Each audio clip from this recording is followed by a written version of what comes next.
I signed it out here. I came first, I signed it. บอกโอเคใส่ทุกคนละ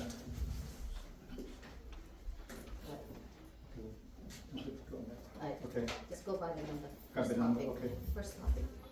first topic มันโอเคอย่าบอกที่18ที่เก่าหรือว่า Okay, โอเค settle. โอเคกับบ้าน It's not a question, it's settle. settle Somebody out there, ท่าน sorry. บอกโอเคออกไปนอก อันนี้อาจารย์เลือกเอง18 19บ้านแต่มื้อนั้นพอมื้อแท้มันทั้ง14 15 16เด้อ so the real date so พาขึ้นพาลงพาแนวอย่างอยู่วัดเพิ่นสิเฮ็ดตามธรรมดามันแต่ว่า18 19มื้ออยู่เพิ่นสิเฮ็ดอยู่วัด so แต่ว่ามื้อวันที่14 15 16ใครมีเวลาก็ออกมาเอาพระลงเอานั้นซอยเพิ่นคือกันก็ได้ so แต่ว่า18 19วันนี้แม่นว่าอยู่เฮาสิเฮ็ดฉลองปีใหม่อยู่ตามวัดตามอันนั้นเฮาเฮ็ดแต่ละปีซื่อ เราต้องเอาลงฟอร์มที่ ๆ Yeah that's why it come in เอามาค ถ้า ลีน ท่านมีเท่าไหร่ลงมา Yeah, ไม่ตัววันที่14ค่ะ so ทิศนั้นหมดทิศนั่นแหละ so ถ้าใครมีเวลาก็ลงมาซอยอาจารย์เพิ่นเมียนเพราะว่าเพิ่นสิเอาพระลงไปหมดทุกองค์หั้นนะไปอันน่ะไปส่ง so yeah so มีแต่ว่ามีใครมีเวลาทิศนั้นลงมาซอยเพิ่นนะ แล้วต่อไปจะเป็น schedule อย่างอีกตาราง I don't know schedule George The schedule of the events. That's what he Okay. means. Oh, okay, So we we didn't- can, It's the we same can talk thing. about that after we figure out what okay we're doing. okay so ตัวข้อที่ 3 permit นี้ได้นี่อยากถามซื้อเนาะคนแห่งคน โอเค so อันนี้มันเป็นข้อการที่เอาขึ้นมาเพื่อว่าอยากถาม ถ้าว่าเขาอยากแล่นเอาเพอร์มิทเขาก็บ่ฮู้ว่าซีรีส์เขาสิให้เขาแบบมีพ่อแม่แบบว่าเพราะมันมีคำถามอยู่ในนั้นว่าเขามีอันไลฟ์แบนด์บ่มีเวนเดอร์บ่มีแอลกอฮอล์บ่หยังหั่นน่ะถ้าว่าเคยคิดเนาะถ้าว่าเขาตอบว่าเขามีเวนเดอร์ย่านเขาส่งอินสเปกเตอร์มาทุกปีเขาบ่ได้มีหนังสือนี่เพราะว่าเขาบ่ได้ไปแล่นบ่รู้จักหม่องสิเอาโซ แต่ละปีนะเขาบ่ได้เคยไปขอ เขาบ่ได้ขอเพราะว่าเขาบ่รู้จักว่าหนังสืออีหยังเขามีหม่องใดหั่นน่ะ so I just got the information so it's called user's permit เขาซะ right ตัวนี้ถ้าว่าเขาสิเอามันเป็น temporary user permit แต่เขาต้องได้ไปเอาใน city planning so we have to email it in so through มันมี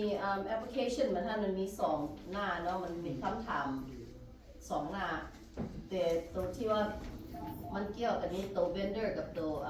live band นี่เขามีได้แต่ว่ามันก็ต้องถามว่าเขาสิเปิดแฮงเปิดตั้มอันใดตัวนี้ I'm not too worried แต่ว่าตัวมันถามเรื่อง vendor นี่เขาบ่ฮู้ว่าสิตอบอะไรถ้าเขาไปเอา แต่ว่าเขาบ่เคยเอาอัน บ่เคยเอา So แต่ I เขาบอก think, เอาเนาะ I think that we checked last year. Was it Narin? Did we check last year? We didn't do it last year. We did It was the, a private. right, yeah, because Yeah. we said it was a private Yeah. event. I think we should keep it that way because it's already March. Yeah. To- Okay. They're going to send an inspector for the vendors. Yeah. And We everybody do- has to go to code. Right. Everybody has to have Yeah, this help see. food So we're going to keep it certification. as a private event. I Okay, think so- that's the best. Sounds It's a good. private event, yeah. Okay. Which is, Okay. private event is invite only. So, Okay. so that's what we do every year Yes. Yeah, that's what Okay. we did, yeah. Yeah. Because we don't want them to come in here, the inspector. Yeah. Because if we label as a food vendor, it means we're open to เขาเปิดให้ Right. ทุกคนเข้ามานะ so เขาสิส่ง And it's just inspector open มา to our community. Yeah, Right. so อันนี้ So ถ้าเขา label เป็นคือเขาเฮ็ดนี่เป็น private event มัน Right. เกี่ยวกับศาสนาเขากับประเพณีเขาซื่อ Right. ๆ member เขา only แต่ว่าเขาจะยอมหมู่คู่มานำกับเรื่องของเขาหั่นนะ I so think we should keep it that Keep it that way. yeah Okay. I have a question. Do I need to be in here? yes Too Yes. late. you Not, have not to- until the end. yeah. yeah we'll call you if you Okay. yeah because you got your You're girls to down take there. care of that's fine Can you send those moms in here? Who? Those moms in the front? I told The them. mom had You're no the business security with team. What are they doing? Especially name A. นี่ก็ไปต่อมาเป็นยังก็ไปคิดแล้วไว้โอเค Yeah, so we're gonna keep as a private, private event เหรอ yeah, private event. แต่ว่าบ่ได้ขอ Yeah, because the users permit ค่ะว่าso from what I was informed in the future บ้านเขาแล่นหนังสือปลุกสลานี่นะ we gonna add it into the permit ของวัดบ้านเขาปลุกสลาเขาเติมใส่ว่ามันเป็นวัดแล้วเขาแต่ละเดือนหั้นนะเขามีอีเวนต์อย่างเขาเขียนใส่ไหนให้เรามันสิอยู่นำซีดีตลอดเลยเขาบ่หาแต่ไปขออีกหั้นนะ so บ้านอันนั้นเขาสิปลุกสลาเนี่ย I'm gonna have them do architecture เติมใส่แล้วมันสิเข้าอยู่ใน city planning เลย because this user permit นี่มันเกี่ยวกับ city planning and ถ้าว่าโต under 500 คน and under for religious ceremony or religious อย่างเกี่ยวกับ religion เขาให้ they give you 4 weeks ก็ได้ตัว temporary user permit to apply 4 weeks before the event but like I said เขาก็เอา keep it as private คือจะเก้าแล้วก็โอเค Yeah, because I think me and Naren called last year for the city to see if we could get the permit, but they said if it's a private event, then we don't need to. yeah we'll keep it as that So then. we'll keep it that way. Just make sure you put that on the ad when you put up on the Facebook because in case anything with the city เขาสิย้อนคืน Right. yeah And so you know, just make sure you do that if we get called on it, we're just Yeah. going to say it's a private event. yeah just make sure you list that on it doesn't have to be big letter just at least have it in there Yeah, I think you just put it on the bottom with the asterisk Yeah. small. Private event to the community, our community members. yeah เพราะว่า that's to cover us Yeah. in case anything เขา complain เขา you know we don't want to get fined นะ Yeah, and we know we have folks that don't like us. yeah so we just gonna keep it as that yeah Know that. okay so จุดที่3นี่ no permit keep it as private okay budget ปีกายนี่เขาเฮ็ด 15,000 บ่หรือ20 do you remember the estimate ที่ว่าเขา spend last year ประมาณ 16,000 There was 15 budget for last year. yeah 15 so เขาเฮ็ด20 บ่ปีนี้ just in case ที่ใด yeah but we spend over We though. wanna do 20 this year. let's do 20 เนาะประมาณ 20,000 ได้บ่ขนาดปีกายนี่เขากะ 15,000 แต่มันจ่ายไปหน่อยนึง so เขาถ้ามันเหลือเขาก็จ่ายคืนถ้าบ่พอจำก็จบ บอกจะแข่งกันที่อะไรตอนนั้น ฮะผมบ่ได้ยิน บ่ได้ยิน ตัวสิบขายเนี่ย He didn't ไป hear มัน that. บ่มันบ่ทันหัว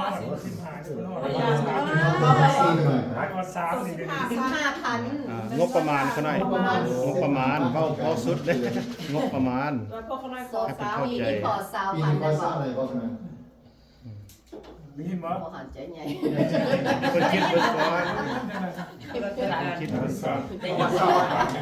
ว่างซาวผ่านนี่ไปอย่างนี้ แต่ต้องรบกัน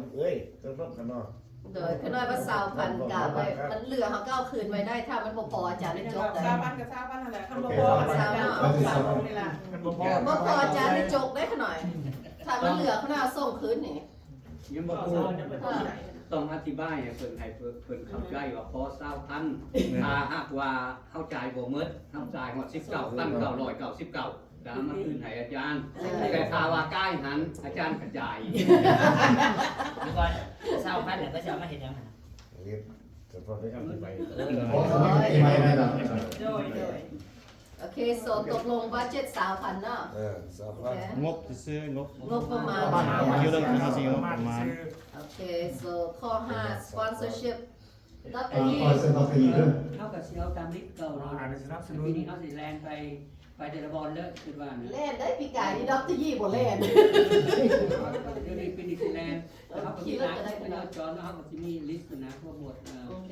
เรียลเตอร์หมดยังใหม่ๆหลายๆพวกเขาก็มีทัศนคติ เกี่ยวเรื่องตัวไปขอหันมันมีหลายบอลแต่ว่าก็น่าอยากขอคนที่ว่าไปซอยสำหรับไปประชาสัมพันธ์นำแต่ละบอลแต่ละอันอาหารเลยอันบริษัท ที่ นั้น เขาอุดหนุนเข้ามานี่บ่ แล้ว สุดท้ายเห็นเขาก็สิเราจงใส่เครื่องบดตลาดที่วายอย่างแน่สินะแล้วเขาเรื่องเขากับตลาดของสมาอยู่ลุง Super X ชุดแอคแน่กับตัวแม่ข้างของสมากับนั่น เรา ประ มา มาณ ก็ไม่นานอาหาร ตัวละ ต่อไป 3 เมนฟินโรโฮมลืมนะ โดย นอกจากตัวฟินโรโฮมก็เคยเป็นสปอนเซอร์เขาติดต่อเขาเจ้าง่ายแล้ว มอบให้ดร.ยี่แล้วตัวนี้ sponsorship นี่ เขาก็จอร์จกับชิเบิร์นไล่ซื้อแล้วส่งไปไว้เนาะ เขาก็ส่ง Dr. D and George? เยอะ แล้วเขาคิดว่ามันมีคนอีกเพิ่มเขาหันจะบอกเขาเจ้าเสนอ นี่ เข้า อยู่ มา เป็นไผล่ะ เขาจะมาได้หันเพราะว่าเขาต้องไปถึงแต่ละบอล เพิ่มสัดส่วน เดี๋ยวนี้หันเขามีแต่แค่เดือนนึงหันมันจ้อเลยได้ดอกนี่ถ้าว่าเขาส่งตามหนังสือซึ่ง เขา บ ก็ อก มีลิสต์เขาอยู่หมดไม้ก็มีอยู่ปีกายก็มี2-3คนมาอย่างนั้นเขาก็มี แต่ว่าดร.ยี่ต้องการให้คนไปซอยว่า ส ล่ะ ปอนเซอร์ก็สปอนเซอร์แหละนะแต่ว่าเขาจะได้ซื้อเขาจะเขาพอแมวเอาโปสเตอร์แล้วมีชื่อเขาจะนั่งนะ โดย เป็นบางทีเขาก็จอจะไปเฮ็ด โปสเตอร์ใหญ่ ใหญ่หรือโปสเตอร์ใหญ่นี่ซื้อเขาจะนั่งนะ yeah we gonna do like we did for them last time They need to be acknowledged to see หน่อยหลายก็ So ยาก you want another person? Is that what you're saying? George wants another person to help Dr. Yi to ไป go แต่ละบอลมัน เพราะว่ามัน there's a lot of sponsorship to go around by himself not unless he want to do it by himself is fine if they know him then I would prefer him going to them instead of คนใหม่ไปนะ like last year when did I go to the Lao was it Lao spot that I told you Yeah the spot Lao spot ห้างการลาวอยู่ทางใต้แปะข้ามฝากขาว Everybody knows Dr. Yee. I think you should go to all well, of I them. see I was new so I had to go introduce myself to all of them right I went to all the like most of the one name they have in the south yeah they look at me weird ก็มันก็มีการอยู่บางที่คันมีหยังก็ติดต่อนำนั่งตู้แน่ Or you can send out a letter with your name on it. We try sending it out มันบ่ได้คือแบบว่าเฮาไปถึงเขาจะฮอดมือนะเขาเขียนกับมีหั่นมันใหม่กว่า we have the package and we take it to them we just go and introduce ourselves and who we are where we I don't came think you from have time for that. that's why we asked ก็ him เป็น if he เดือนนั้นได้ซะเขาว่า wants จอ someone else to help or he can do by himself like cuz if he knows them I prefer he go Yeah so Right. you know I think that's okay that people คันเขาซอยอยู่แล้ว and we Right. already have a list for the last 2 years 3 years you know เขาก็ซอยบ้านเฮาเขาก็ซอยอยู่นะเป็นหมดเขาบ่นเฮาก็สิเอาออกนะ yeah cuz we don't want to waste the time Maybe you mail half and the people that you know you go to. right that you know, sounds good You can mail the other part. and if they do send back then next year we go to them Right, and maybe you could put your name too on you know for the temple. That way they know you. แล้วก็ผ่านมาเพิ่นเอาเพิ่นเป็นประธานของhe's under the sponsor ถ้าซอยเพิ่น Okay, ซื้ออย่างนี้นำ that's not a big problem, but we just need more help from you guys. You know, whoever knows someone from Cincinnati. สบายดี มาพี่มานั่งเลย okay so we'll leave that once George print out ให้ Dr. Yi แล้ว how we go through it Amen. okay สบายดี โอเคผ่านบอสตัวนะ โอเคแล้วบ่ Amen. โอเครถแห่ปีนี้จะเอาคันไหน you have a choice ฟ้องร้อยมาเนาะ he's coming back March He coming on the 12 เอาต่อ or 2nd March okay so the float so we're just gonna go down the list it might be out of order a little bit อาจสิไปบ่ตรงกับนั้นนะ so เรื่อง float นี่ฮันปีนี้นางสังขารเนาะเพิ่นสงกรานต์ whatever สังขารหรือสังขาร นั่งสังขาร สำคัญ สังขารเพิ่นสิขี้หมูเป็นหมู is the theme for อันนางสังขารขี้ปีนี้ เราสักครับขี้หมูปีนี้ครับ โดยขี้หมูหมู โอเค หมูปีบ่แม่นปีหมูแต่ขี้หมู เรียนแล้ว ปีมาขี้หมูมา ปีมาแต่ขี้หมู จะไปขี้หมูปี ขี้หมู Why is that? They have a thing that they look at The calendar ลาว calendar มันเป็นที่ลาว I guess เพิ่นมีสังกราชอยู่ทางไทยทางลาวว่าเพิ่นเบิ่งว่ามันถึกวันใดแล้วเพิ่นบอกว่าปีอันถ้ามันถึกมื้อใดแล้วเพิ่นเลือกปีอันมัน that's how they choose the animal หั่นนะ And the two yeah ปีนี้ตกถึกวันขาน right วันพุธวันอังคาร วันขาน วันอังคารเป็น so เป็นหมู yeah so 7 days a week and they have different animals so whichever day lands on the first day they pick that one so on the float นี่ฮันมันสิมีรถเฮาสิกาเกียมให้นักสังขารขี่แล้วก็สิได้ A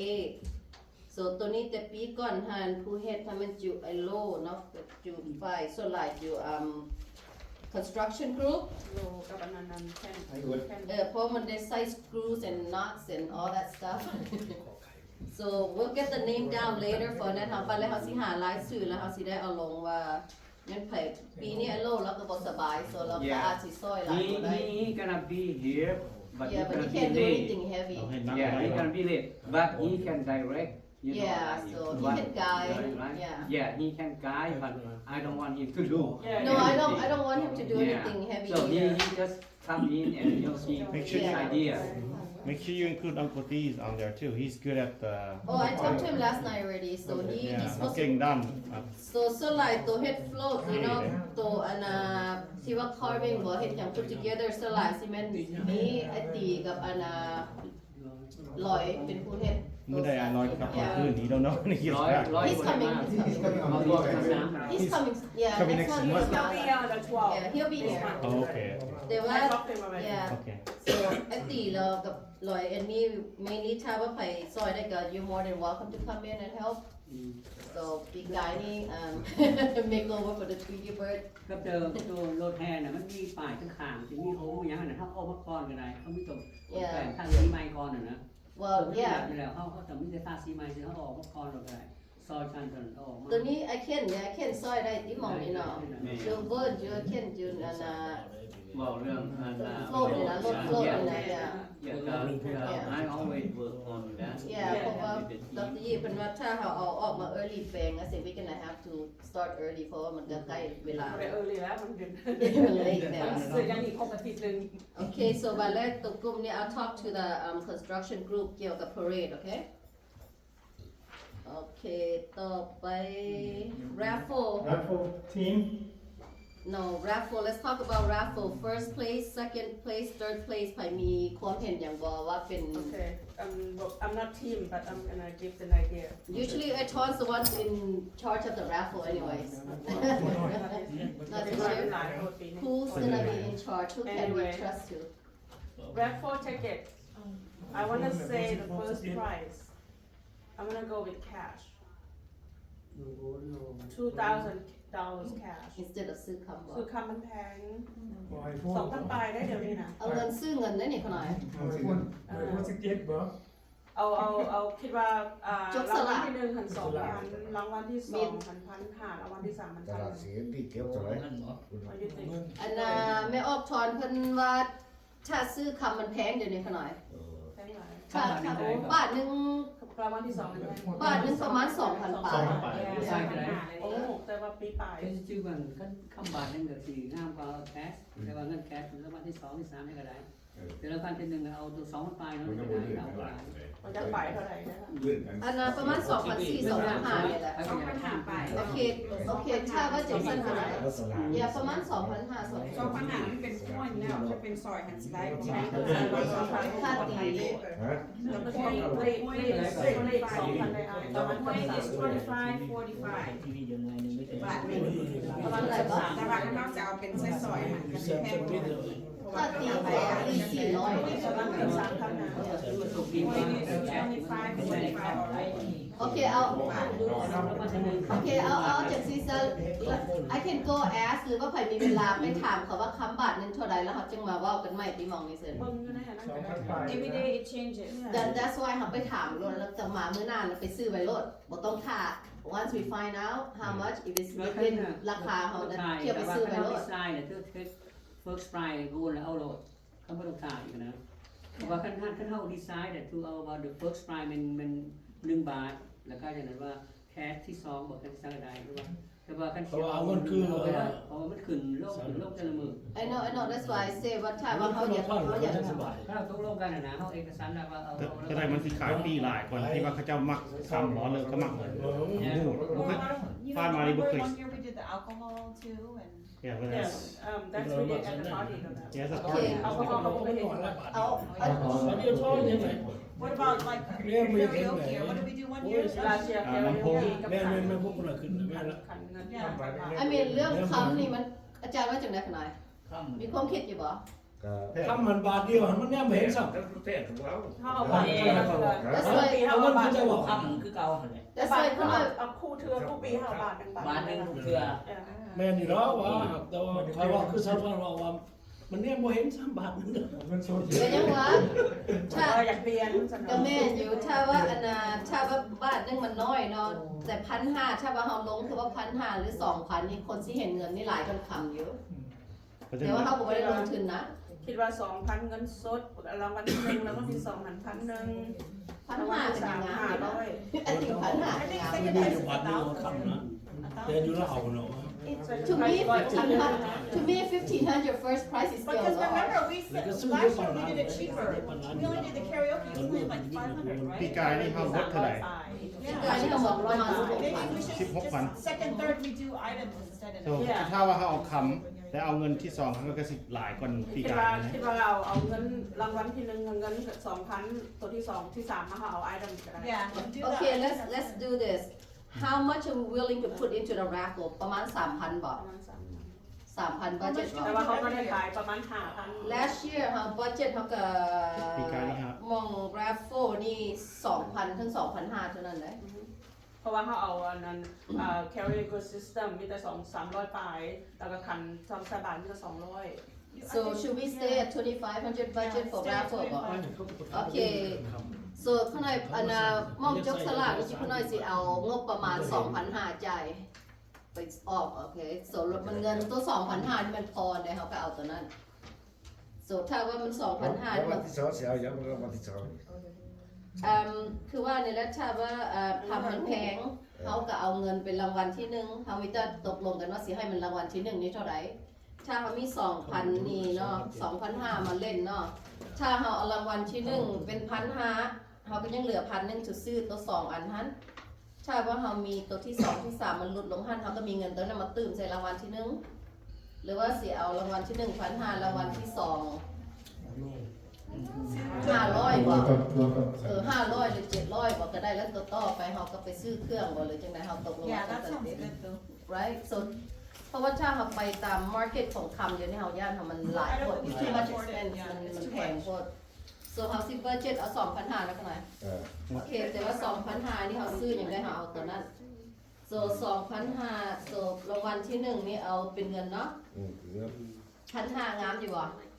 รางวัลที่1 ปัญหาที่2,001ที่3,500บ่ได้ไป3 so ว่า 1,000 for first prize is good. ถ้าเฮามี Put the most in the first prize. โอ้ย Makes me easy. Well, Put the most in the first prize. and then the second prize is the Oh no no no รางวัลที่2นี่เฮาอันน่ะถ้าเฮายังอยากใช้เงินนี่เฮาต้องลดลงกันนั้นเราต้องเอาประมาณ500ถึง700เท่านั้นรางวัลที่2 เอาเป็นเครื่องใส่ ถ้าเฮาเป็นเครื่องใช้อันได้อยู่ Makes me easy to eat by. ฮะ แล้วก็เอาเป็นพวก อีกไว้ก็ผ่านไป โอเค so ถ้าว่ารางวัลที่ 1,500 เฮายังเหลือ 1,000 so ใครมีความเห็นอย่างอยากซื้ออย่างเป็นรางวัลที่2ที่3บ่ Well, we can, I think 500 for the second prize. โอเคถ้า500 second prize เฮาก็ยังเหลือ500 to So spend whatever we can find at you want to do Costco. 4 price or you want to do 3 only Three is good. Okay, so บัดนี้500นี่ we go by who We can go check Costco and see what nice stuff is. Okay, so So whoever goes to the store next, take a picture and send it to the group. The group. ลูกเดี๋ยว ส่วนรางวัลที่หนึ่ง จะเสียกับบ่ได้ กับรางวัลที่สองเป็นเงิน yeah รางวัลที่สามเป็นเครื่องใส่ Or total. yeah เครื่องใช้หรือว่า Oh, 500. yeah whoever ใครมีความเห็นอย่างก็ you can let me know we can take options and ทีวี what would you guys ทีวีวันที่สาม TV บ่ TV มันบ่เอามันจะมีของที่หลายแล้วคุณน้อย iPad ก็ซื้อมาทุกปีล่ะ เรียกเขาหน่อยมาให้ก็ได้ เอารถฉีดแล้วลูกว่าได้คันบิ๊กไม่รางวัลที่สาม But the only the fisherman there. มันผู้ขับรถไป เพ ตึ ราะ ก ว่า ไป ใส่ ซะ คือสิขายเอา รางวัลบีซี่ทำแมว Oh, we could do 300 if we can't find มี it. เพื่อนที่เขา ก็คือ 300 cash. มีการที่ทำเอาได้เนาะ No, Hey, how about I the need something to put on the karaoke flyer. speaker I can't just put a bunch of How cash. much was that this year? 300ปลายเติม I ให้ think กาย that's นี่ good. yeah this year have karaoke speaker The karaoke speaker got People got last year that not really. they're not happy Yeah. ว่าไม่ได้คน โอเคเอาใหม่สิผู้ได้ผมมักร้องเพลง I สิ think นะ the person that got last year, but my clone. Why did they sell it? Then they give it to somebody else. I did. I asked her. Yeah. Sell it. Because she had the opportunity to get the You gold. know what? It's another option. So. มันมีแต่คอให้มันเพราะเขาจะเอาพิมพ์ออกหนังสือโฆษณาออกช่วยเนาะ ได้ผู้มามีค ถ้าว าม ว่า เห็น เขา แล้ว จะเอาเงินสดของเขา อ่ะเอาของครูบาโบสิบ่ ว่าสั่งให้ผู้กองมาติดนะ ก็ได้เหมือนกัน เฮ้ย เอาตัวนี้บ่นี่ซ้ำของครูบาบนมันมามันนี่บ่ ยกมาใส่ก็ได้ครับ Okay, whether they happy or not, I don't care. Let's go for the majority vote, okay? So as a price, it's not JBL, too fair price. So, yeah. So somebody okay about speaker and microphone together since everybody likes to sing. JBL, if it's 300 is worth it. I think it's good. JBL. Okay. So what we setting for speaker and เราแห้งส่วน karaoke? machine อันนี้เลย Karaoke machine. Or if we want to do loud style, remember I told you we did the cut stuff. Yeah. Got karaoke last year. Yeah, cut karaoke. ฮะ Cut is nice, you know, because we're a temple, คันตักบาท right? แต่ไม่สั่งคันตักบาท That's fine. Okay. I mean, cut is like 300 already. So, okay. It's the same thing last year. Okay, Todd suggest ขันตักบาทผลรางวัลที่3 Everybody agree or no? I like it because I think that's what we did last year. Come, karaoke, and Pasamba last year. มันเป็นแบบลาวๆนะครับที่นี่นะ เพ ค ราะ รับ ว่าขันนี่มันก็200ดอกนะ Because everybody should like Kun, right? If they don't like karaoke, ไม่ว่า ก็ให้ก็จะมาตักบาตรไหม She donate สิไหมมันคือแพงคืออะไรจะแพง That's like จับคืออะไรที่จะเป็นแพง อันนั้นมีหม้อก็มีหวดอยู่ทั้งหลากหลายอยู่ตัวเอาตื่นใส่ที่เสร็จ the whole basket. the whole basket So what was the first prize? First prize is 1,500. Second prize is 500 cash. yeah cash And then the third prize we're doing Kun. so ขันบ่ are we settling with ขัน Are we บ่ going to do Kun or are we going to do JBL? Let's go.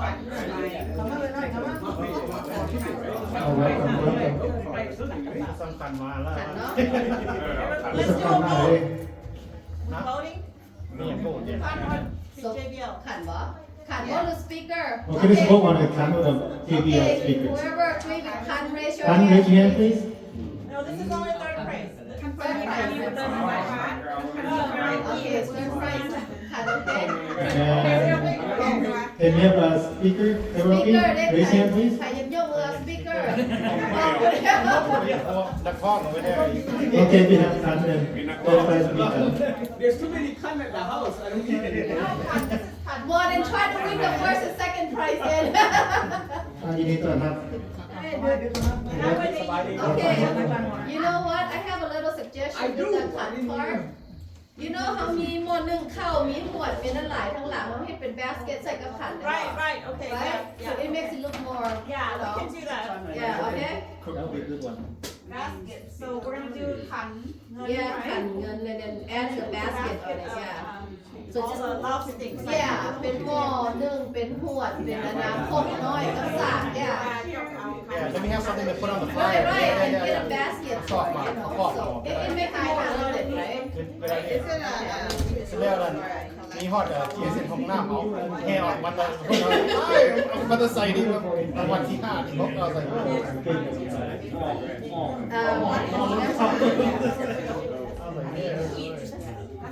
okay so number 7 raffle we are settling with first prize 1,500เดี๋ยวอันนั้น rap จกสลากนี่ตกลงกันว่ารางวัลที่ 1,500 รางวัลที่ 2 500 รางวัลที่ 3 เพิ่นสิเอาขันเงินแล้วก็เฮาตื่มหม้อนึงเข้าหม้อเครื่องครัวใส่ ชอบหัว โอเคเครื่องครัวโอเคsoเนี่ยเป็นกระตากหน่อยมีขันมีเครื่องครัวใส่โอเคเพราะว่าเรามีเครื่องเอาเรื่องนั้นสบาย อาซาอาซา เพราะว่ายังสักกระทะน้ำลายอยู่ But that's guy 300 be like 500, right? But I said, can she get a discount? I'm about 400. Yeah, but that's already There's about 400. I can get it 400. 400 budget. I have connection. Let's do that. Men and women. Okay, that's See fine. if you could do Okay, options, okay? Options. Okay, you could do 400. I can make it 400. I can make that with myself. Okay, so third รางวัลที่ 3 เพิ่นบอกว่าเฮามีเลือกได้ที่ว่าเพิ่นสิเอาขันทั้งขันผู้ชายขันผู้หญิงเป็นคู่กับหรือว่าเฮาอยากใส่เครื่องครัวใส่กับขันก็ได้ so เฮาคิดเป็นตัวนั้นแล้วแกเป็นคู่เลยเสียตกลงแล้วเนาะ โอเค โอเคผ่านอาจารย์ผ่านว่าผ่าน ยังไม่ได้เอาแยกผ่านเป็นกราฟโฟนะมีก็ถามเกี่ยวกับขายปี้เนาะ โอ้ราคาปี้ขาย ราคาปี้และซองขนาดจำนวนที่ว่าเขาที่พิมพ์บอกพอปีกายนี่ครับได้พิมพ์บอกได้ขายเบิร์ดเสร็จบกเนาะเท่าไรก็เขาพูดก็เท่าไรก็เป็นพัน การนี้เขาเป็นหา ปี 5,000 ปีนี้เฮาสิคิดว่าเสียวหลายปานใด มันบอกเขาว่า5,000 พันเดียวติ โอ้นึก เขาขายได้5,000ดอก โอ้ so เฮาสิเอาพันนึงคือเก่าบ่ ปีกายนี่บก เอาพันห้าบ่พันสอง ถ้าว่าเขาขายลงหน้านี่จะมีโอกาส ที่ใส่มันเวลาทีเดียว เนี่ยมันจ่อพวกนี้ so เอาหลาย เป็นดอกพันหา เพิ่นเอา1,500 เอา1,500ก่อนถ้าว่าบ่พอก็2บัตรเลยเฮาให้เป็นตั้งเป็นจุดหมายของเขา แล้วทิเก็ตนี่ขายกันได้เลย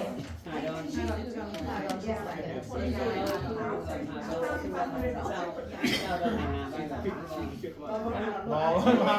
เขาบ่ได้เอาแบบนั้นเขาบ่ได้เอาทิเก็ตแบบนั้นเด้เขาให้ทำมาได้ดี มันยากในรักจริงเวลาไลฟ์นี่จะได้เก็บบัตรเดียว Okay, so แต่เราจะแยกกันตามแบบนั้น concerning the raffle, we agree to print out 500 ticket. Ticket หนึ่ง$5 okay? So รางวัลที่1 1,500 รางวัลที่2 500 รางวัลที่3 we'll either เอาขันผู้ชายขันผู้หญิงเป็นคู่กันหรือว่าขันอันเดียวแล้วก็ add เครื่องครัว So those are the options whatever you want to settle with the next night. Okay? Good? You're only ไม่นานปัญหามัน cash บ่หรือว่า cash Cash. I like that I like cash too. I like cash even So it's 7,500 if แปลว่าคันถ้าว่าเฮาได้ขายเบิดหัน7เฮาได้กำไรได้รวมเบิดหัน 7,500 ถ้าว่าเฮาลบออกตัว 2,500 มีแต่กำไร 5,000 โอเค So yeah มีแต่ว่าเขาเริ่มเป็นออกว่าขายรอดขายออนไลน์ขายเออร์ลี่รอด โอเคถ้าสิพี่บอกเลยกันถ้าว่าเขาตกลงจะได้หันแล้วหันสิหาได้นะพี่บอกมื้อนี้ก็ได้อีกเนาะ So ปัญหาทิเก็ตเดือนไหนทิเก็ตละ$5อาจารย์ขายซอยเด้อ อาจารย์ถือซอยได้ So จ้ะ we're below our budget, right? We're below our budget. Okay. So okay let me ask this first raffle ticket เฮาถ้า print out นี่มันหลายปานใด cuz I want to keep that with the budget of that raffle if possible What do you mean 1,500 tickets times $5 per No because we have to pay for the ticket to be print out how much is the print out for the กัน ticket เป็นสมมุติว่าเอาไปพิมพ์อยู่ห้านหัน at least 100 200คันถ้าว่าเฮาตัวดีที่สุดถ้าว่าสิให้เฮาพิมพ์เฮ็ดเองนี่หันมีแต่ไปบิน เราเฮ็ดเองนะ 50หรือ80สมัคร โอ้มันก็บ่แพง ให้อาจารย์ส่งทุกให้ เฮโลปีก็มาอันนี้ก็บอกเกือบ2ได้ โอเค เองเฮาเฮ็ด1,000ก่อน โอเคค่ะ ขายไก่สิเบิดจะมีเติม เฮาเฮ็ดเองมันสิดีกว่าสมมุติว่าเฮามีสิทธิ์ print ตึม ได้ แล้วมันสิดีกว่าอีก Okay, so then it's still within the 2,005. If you can get that for 400, we still have Okay, 150. so right, so we're still under budget. We're still under budget, so it's still good now. Okay, total stop. Okay. You can print out stuff. เฮ็ดเองบ่ บอกแล้วกันเฮ็ดอยู่ห้านกับเฮ็ดเองดื่มกันหลายปานใด ก็ต้องอธิบายเมื่อกี้นี่2-300ก็พิมพ์ เฮ็ด เอ เอง งดีก่อน Go ahead, I'll get that เฮ็ด tonight. เอง บ่ค่อยไปออเดอร์เอานั่น300ไปเอา100ก็ดอน Yeah, see? โอเค100 maybe 150คันเฮาเฮ็ดเองหั่นบ่ฮอด50ดอน ได้ประมาณนั้น โอเคก็ แล้ว เฮ็ ก็ ด เขียนยังสบาย 50 จะอยู่อันเขียนจะยากยังไงยาก มาส เขา มมุ เฮ็ ติ ด ว่า เอง เฮาเฮ็ดเองก็ดี Okay, total get ready. Have one person only rip it. อันนี้ได้หลาย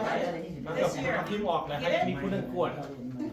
No, we're gonna do one person. Give it to me or Sam. Or Yes, please. Todd. เป็นลาเชียเด้อลาเชียเก็บหม ผู้ ด นั้นเป็นหัวหน้าขายส You're ลาก gonna drive us crazy this year.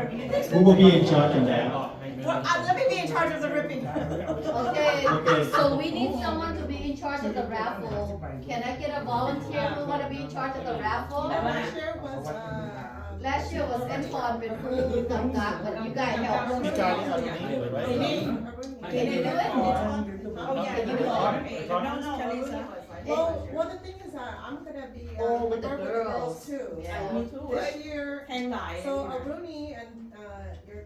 เป็ดที่ volunteer อยู่เป็ดที่มาขาย I ให้ can't ได้ rely on Penny and her sister, but I will ask.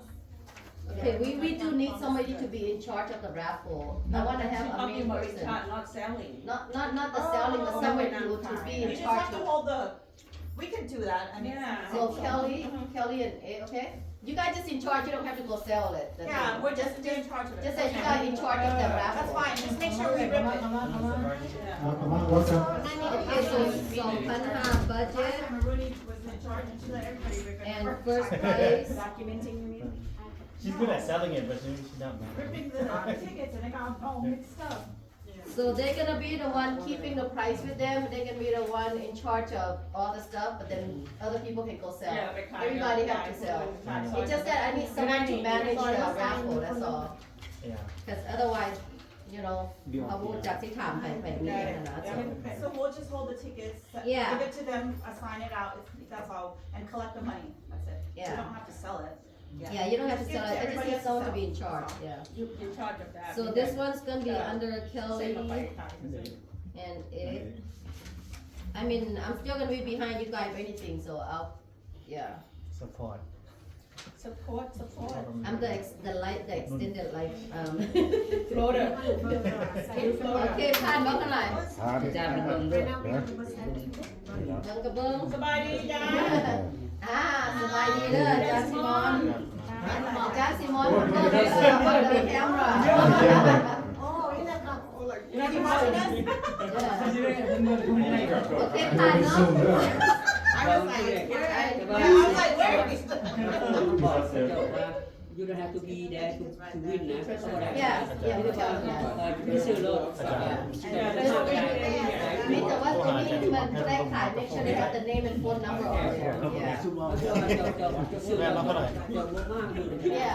that's what we do. That's what we all do. Okay, next one. โอเคผ่านไปแล้ว ผ่านแล้ว ต่อไปเป็น kitchen จะผ่านว่าเอาผมไปโฟน Kitchen แปลว่าอย่างแปลว่าอย่างนี้ เป็นครัวเด้อเป็นครัวเด้อออสเตรเลียครัวต่อไปเป็น อธิบาย kitchen นี่แปลว่าอย่าง เนี่ยมันอธิบายให้พวกเข้าใจมันเป็นยัง แม่ครัวแม่ครัวแม่ครัว Okay, so okay, number 8เนาะ kitchen อันนี้สีมอบให้แพรดีนะ so กลุ่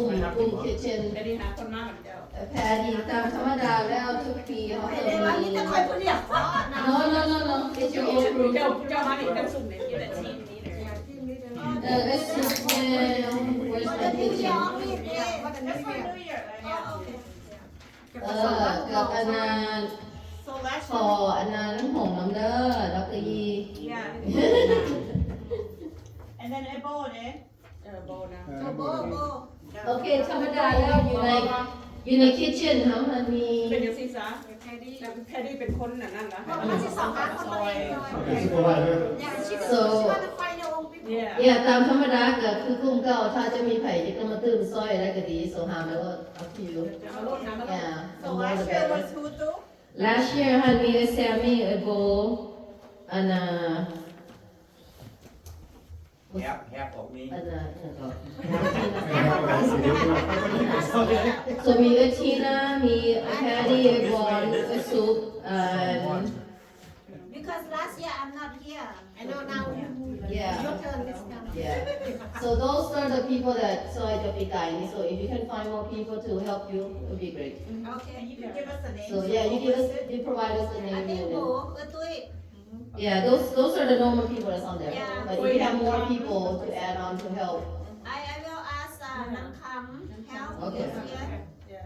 okay so that's your group you're in charge of them so Okay, just I let me know just like right now 4 people. I can help you behind. Not You can give us a list of different days. Yeah. We're gonna update this, so I'll be we're behind. gonna have So- one final meeting for the. I'll be the floater too. Yeah, yeah. I be the because normally Nang want, but she's gonna moving, so I'm not Well, sure. she's not no moving. she's not gonna be here for the new year Oh, okay, yeah she's not moving yet yeah Gone. She's not moving until May or ตอนนั้นมัน after บ่เป็นหยัง She still can do the job. She's moving out of Sacramento? yeah จะไปซานเอง ลูกเรา okay so ถ้าเจ้าหนาวเขามาตื่นได้ก็ okay just let us Yeah, know I will try. okay so okay ผ่าน so เนาะ the decoration team Liz not here huh? Liz not here I back to A and Kelly on this one then since you're Yeah, let's say it loud too. Say it loud too. okay so อันนั้นกรรมการตกแต่งเนาะคณะตกแต่ง so ไม่ออก Liz คือบ่ได้มาถึงวันนี้ Right. she's not coming right เลสน้ำ ไม่ออก Liz น้ำแพนดี้แล้วก็น้ำมะนาว Read the old list. Victoria Read the old list. Victoria Victoria can I add you into that team or where can Yeah, you Victoria's on here from last year. And then remember we have the decoration, there's Ike, yeah เป็นยังไงมา and Lloyd, Francisco, I would, เราคงจับว่าใส่เดียวให้เรา Benoy, I do. Facility. So it's under facility setup and decoration. decoration. Okay ตัวนั้น And then there's like low and Okay, I have the list. ปีกายเนี่ยมีมาลายนี่มี Liz, Akid, Kelly, Samantha, Penny, Patty. Patty เอาจะออกเดี๋ยวจะซอยอยู่ประมาณนี้ Yeah, one. Okay, I take you out from there, okay? And Victoria, anybody to for Kelly? You have anybody else to add on? แล้วนี่ละไป Yeah, I got Penny, I got Victoria, I got Samantha, Kelly, Akid, and Liz. We can add May. May? She's Emily's okay. So May, what's her last name? Brennan asked May. Oh, under your last name. Okay. So the facility setup is part of the decoration. Yes. So we'll add the same people. Yeah. So just add May to it. Yeah. แล้วก็ AEP อยู่ทั้งสลากพร้อมและทั้งเวทีพร้อมบ่ Yeah. So this decoration is gonna involve more stage, more takbat, more around the temple. แต่ว่าครูบาก็สิซอยแต่ อาจารย์ขันเพิ่งจะซอยอยู่แล้วเนาะ การเป็นสอนกันเพิ่นแหละ Yeah. สอนกันเพิ่นแหละ อาจารย์ขันที่เข้าไปเนี่ยอาจารย์ขันเป็นโฟลเดอร์ซะเพราะว่าอยากใส่เบี้ยตรงนี้ไม่ต้องเพิ่งจะซอยอยู่แล้วโอเคถ้าว่ามีใครตื่นอีกซอยอะไรก็ just let us know. Yeah. We'll be more than happy to play more names. Yeah. More help. Whoever wants to help, feel free. เอาไปถามต่อไปผ่านล็อกเก้าหน่อย โอเคท่านนำ หน้าตกแต่ง Oh. Oh, the budget. ปีกาย Budget last year for decorating is we put 2,000 last year for decorating department. But that's including everything, so That's everything. yeah. So is that gonna be okay for you guys? 2,000 okay บ่ Decorating? แต่ว่าสิหลายบอล มองนี้มันสิเป็นมองถ่ายรูป ทั้งรูปพร้อมบ่ Yeah มองถ่ายรูปนะ ทั้งรถแห่บ่ How did you do Yeah no รถแห่นะ I think that's separate. I think the No, it was together. No, it was together too. It was That's together. together. That's together. So 2,000ปีกายนี่ฮันแม่นทั้งรถแห่ทั้งdecorating. So decorating mainly มันเป็นผ้ามัด right ผ้ามัดนี่เฮามีผ้าแล้ว but sometimes เฮาได้ใส่พยางค์ตื่มแล้วกับมองถ่ายรูป picture place okay so มอง picture นี่ I don't know Liz เพิ่นมี idea theme หยังบ่ or they should Yeah, have he has a theme. okay so picture place So are we using the same banner? banner Did they order a new banner? the New Year banner No, that was for the buffet. Oh, that for was the buffet. The welcome banner. so do we need to order don't we have one already or no or do we need to order another one for the banner Which one are we talking about the New Year Are do you we have talking it about the one for the front? You have to tell which one มองถ่ายรูป เป็นอาแห่บ่หรือว่าถ่ายรูปบ่ มองถ่ายรูปต้อง so do we need a new one for มองถ่ายรูป or we have it We'll have to think about what we're มัน gonna สิเปลี่ยนก็บอกล่วงหน้าเด้อว่าสิ ตัว แต่ง ผ้าดวงคือว่าตัวนั่นแดเด้สนะคือว่าเอาตัวผ้าดวงมาเอาว่าสิใส่บอลนี่นะ in the back รู้บอกเรานะจันอันก็เลยตัวนี้มาให้เราเองนะตัวผ้าดวงเอาว่าเราสิใส่ behind บอลอัน องค์พระองค์ดำ บอลผ้าองค์ดำนะ back go around there they can see เห็นผ้าดวงใหญ่ๆอันนี้มันมี backdrop นะ so มองถ่ายรูปเฮาสิเฮ็ดอยู่มองเก่าทั้งหน้านี่บ่ ข้างห นี่ น้ามันก็มีโบ๊ทเลยมันบอก yeah Okay, so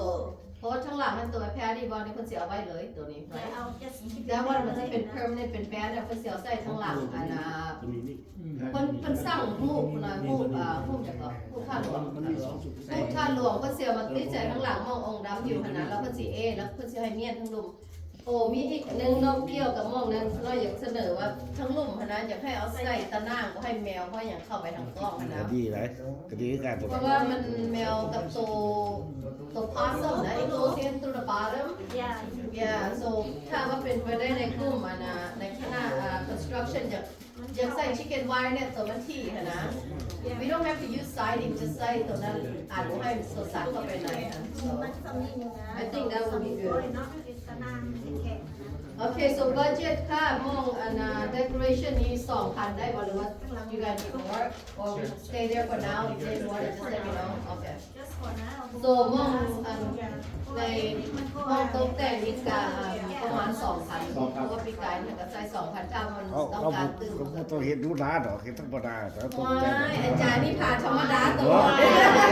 สำคัญเป็นรถ ก้าวหน้าไปคู่มือแล้ว เว้ยเว้าร่วมเบิดอยู่ในหันแล้ว เข้าใจงานตัวแทนสำคัญตัวแทน โดยอันนี้มัน เข้าใจอยู่เขาเอิ้นว่านี่ตกแต่งกระจัดอยู่ใน ในรถแช่โต๊ะแจ้งนี่มันอยู่นำกันหน่อยก็ประมาณ 2,000 แต่ว่าถ้าเขาต้องการตื่นเขาก็ตื่นใส่เป็น ถ้าบ่พอกับอาจารย์โจกใส่ โซ 2,000 แล้วเปลี่ยนหรอหรือว่าจะเอา 2,500 เอา 2,500 ก่อนโอ้ดูล่ะเอา 2,000 แล้วสิเนาะ มาการเสนอแล้วโอเคเอาผ่านไปเป็นมา เราคือสิอันขอถามว่าเขาบอกว่า7ปีไม่ล่าเขา20,000บ่ 2,000 เนี่ย 2,000 negotiation improve อยู่ใน3,000เฮาดิ Yeah. improve อยู่ในเนาะ Yeah, so right now, let me calculate it out. So, เราตกลง2,000 เนาะ 2,000เป็นหมดใส่กัน 2,000 ทั้งหมดบัดนี้ถ้าว่าเรามองแรกโคที่ 2,500 เนาะเราออกแล้ว 2,500 เป็น4ปัญหา บัดนี้เราออกอีก 2,000 ให้มอง decoration โอเค so ยังเหลือ 15,500 โอเค so ผ่านบ่มองนี้ โอเคผ่าน เดี๋ยวต่อไป อันนั้นเงินตัวสามเนี่ย โอเค เงินตัวชิคเก้นมีบัตเจ็ตก่อน สองมื้อ สองมื้อเป็นบ่2 มื้อ สองมื้อตักบาท มื้อตักบาทแต่ว่าบัดยามคนมาเฮ็ดเวียกเฮ็ดหน่อย ฮะ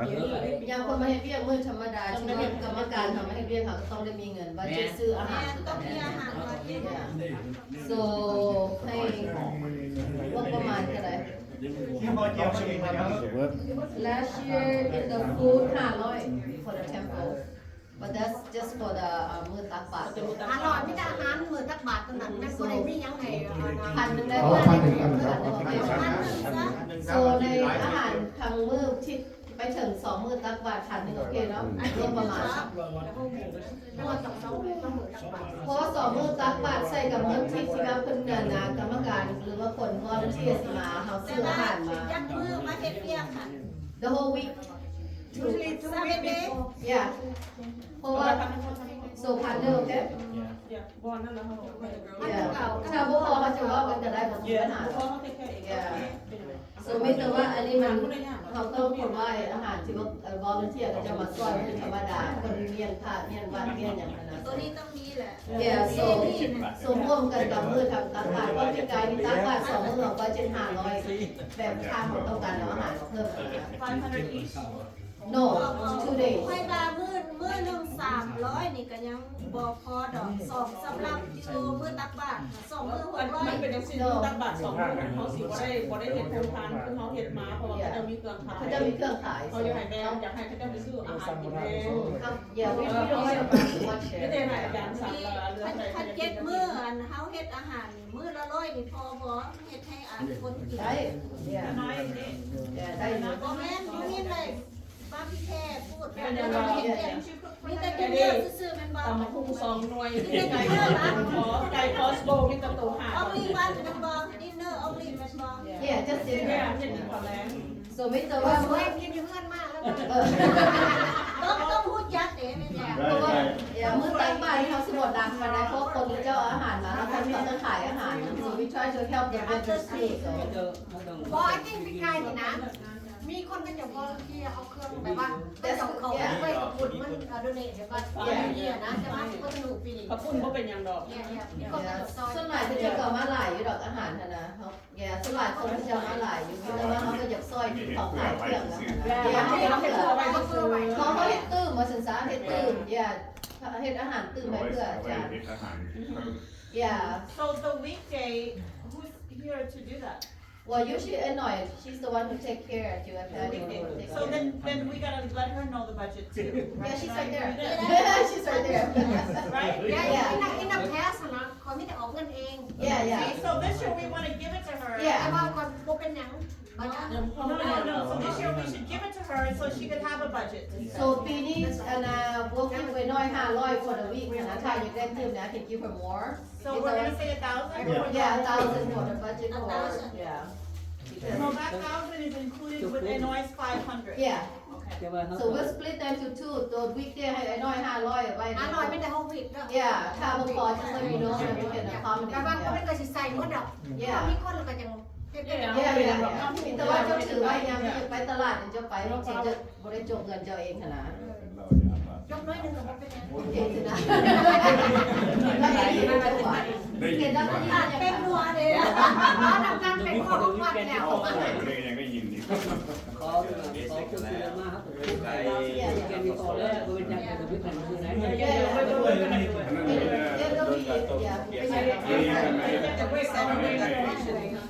So แต่ว่าเมื่อวันเสาร์วันอาทิตย์วันที่ผ่านมาก็สิได้มาจัดเกี่ยวคือเก่าเด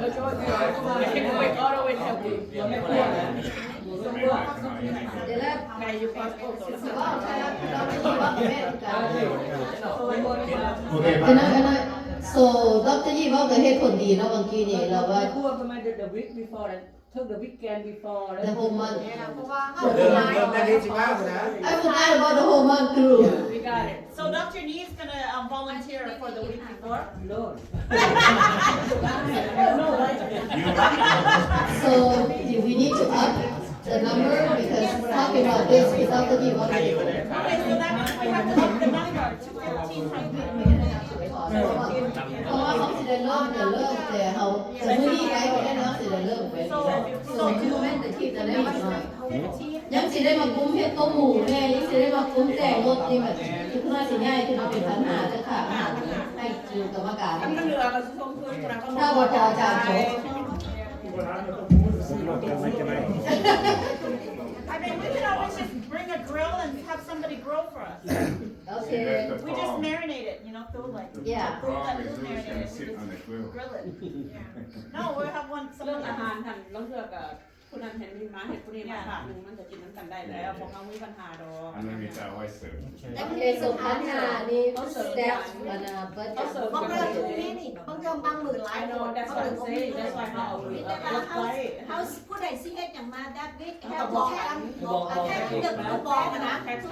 ขาก็ต้องว่า2-3คนมาบอกกันมันมือต้องมาบ่มีใครมา ไม่เขาแค่รายกันแบบนี้นะ So we have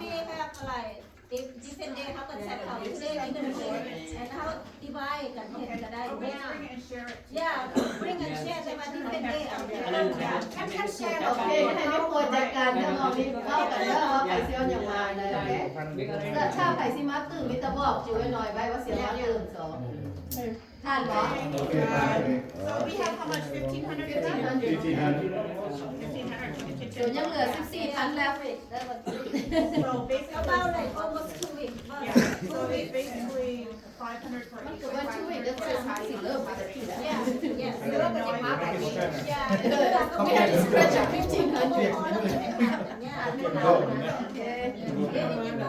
โอเคผ่านไป อ่านบอ ผ่าน อ่านบอ ผ่านไป มาอยู่เราสิค่าพัน Next question รออยู่ โอเคทีเชิร์ตวันนี้ทีเชิร์ตใช้เสื้อที่ไม่ อ๋อในมอเป็นจอร์จนะนี่ทำไมโค้ช ปีนี้หันให้มีโอกาสหันเฮ็ดรถลงหน้าหันสิเฮ็ดแบบมีแบบเก่าๆเนาะแบบนั้นถ้าว่าเฮารู้ว่าปีนี้หันถ้ามี4อย่างต่อปี มาสิมาเหรอ จะปี ปีมาสี่ยังปีมา มีมากอย่า4อย่างเหรอ Be mad, make a sit brown. โอ้มันมี มาไล่เด้มาไล่เด้ มีสีประจำปี พอเริ่มมาได้พอเริ่ม สีประจำปีมันขึ้นกับน้ำสังขารมันบอก The year น้ำสำคัญ น้ำสังขาร is a peach pink color เขาบอกอะไรวะ Now that's too แต่ว่า I think สีแดง ถ้า โอ เขา เค ตกลงกันเอาสีใดสีหนึ่งคณะสีเอาตอนนี้ก็กล้าเกินชิซี่หันแต่หันเปลี่ยนสีซื่อ ดีไซน์แบบนี้ ๆเนาะ I think สีแดง is good ประมาณ1สีแดง2สีออเรนจ์3สีเหลืองนะสำหรับไปวัดนะ Wait, are we selling these? เนี่ย Okay, how much are we selling แต่ this ว่า for? สิให้เจ้าหันขายล่วงหน้าเพื่อหารายได้เพราะว่าคือ So how much are we selling it for? สมัยหันเฮ็ดประกอบในประมาณค่าเฮ็ดหันประมาณ5 หรือ 6 ดอลลาร์ for one of these shirts ถ้าว่าถูกที่สุดเลย That's มันมี including แค่ the หัน shirt ต่าง and กั the นถูก print แต่ว่าเกี่ยวกับดีไซน์เนี่ยเฮ็ดเองเบิดแต่ไป 15 ดอลลาร์ได้บ่ เงินตอนนั้น ได้กำไรอยู่ว่าสิ ปีกายนี่ อยาก เพิ่น รู้ ขาย ว่าคนเฮานี่จะคนแบบสิให้แทนนะ มันมีอยู่ของ ส่วนหลายที่จะ มี ได้ คน ฟ โด รี เนชั่นอยู่แต่ว่าไม่ได้อยากรู้ว่าคน ส่วนหลายที่คนจะได้ฟรีสำหรับว่าสิได้ฟรี ทีนี้พอใครก็จะซื้อเพื่อเวลาเขาจะย่างแห่นำกันได้เพื่อเขา ส่วนหลายนี่เสื้อแฮนี่เขาจะมีทีมไผทีมมันคือพวกซาวไซด์เขาก็ต่างนี่ They bring their พวก own นักลงเขาก็ต่างนี่พวกบัตรเฮาก็ต่างนี่ มีแต่ว่าอันนี้เฮาเฮ็ดให้ทั้งวัดทั้งคณะวัดซื้อๆกับถ้าว่าใครจะบูชาต่อก็ให้เขาซื้อเอาบ่เลย เขาบ่ได้เอาปีใส่แต่ว่าเขาใส่ บ่ใส่ปีไฟมีคู่สีเลย Are we providing this for the staff too or no? I don't know that's what you อา guys จารย์เสื้อปีใหม่นี่สิให้อนา คณะกรรมการ คณะกรรมการผู้ละโตค่าเฮ็ดเรียกบ่ยะอาจารย์เอาประจำสิมอนอาจารย์สิมอนแก้หัวอยู่ในกล้อง Whatever, but I'm just talking about the design. You guys can take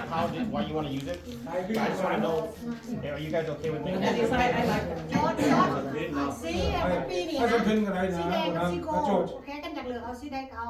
ปีนี้นะ เอาโก้ซะสีแดงเขามีแล้วปีกายเขามีแล้วเอาโก้ซะปี ถ้าเอาโก้แล้วก็รู้สึกว่าการเล่นสีเหลือง มีฟรีกับคืนซื้อเราไม่ต้องเล่นเกม ปีกายเขามีสีแดงเอาสีโก้ โอเคสีเข้าปี โก้บ่ เพราะว่าปีกายนี่ทุกคนเชื่อเลยนอกจากคณะกรรมการถ้าให้คนอื่นไปซื้อ แย่ไม่ได้ประมาณขนาดจะมากันอาจารย์ขันสิใจเองอาจารย์ขันเลยอาจารย์ขันสิเป็นผู้จ่ายให้เบิดเสื้อกรรมการเอง So they're saying gold with the orange, the burnt orange print. You like this color? They would know. ดิสเขา สีบ่สีก็เหลือเบิ่งสีก่อนได้ไปแล้วเอาสปิกกับเขาเลย